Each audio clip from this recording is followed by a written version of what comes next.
welcome back. How is it going there?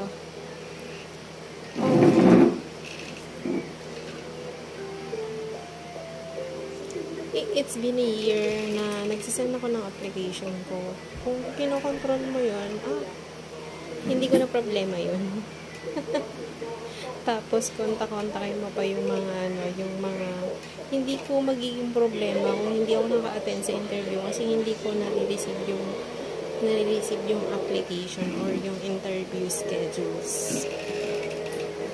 This is the 72nd day of 2025 and there are a lot of people there na nanggugulo pa rin sa akin na pinipilit niya akong makinig, bla bla bla, etc. Pinapagawa niya ako ng etc. etc. So it's not my problem anymore if you will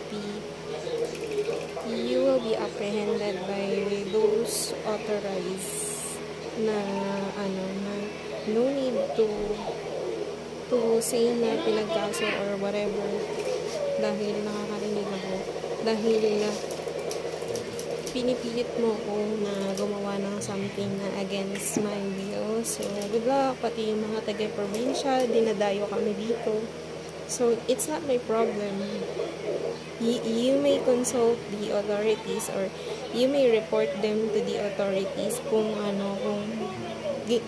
iniisip mo na ginugulo kita, na pinapadinig ako sa'yo. And it's not my problem.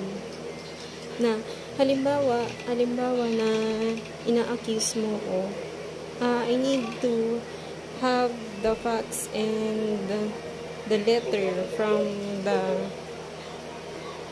the court and summon or subpoena so that I can protect myself from others or from those people na nanloloko sa akin. So good luck, pahirapan mo pa ako, pahirapan mo pa kami ng mga kapatid ko or kung sino man yung nakakadinig sa'yo. Good luck, see you.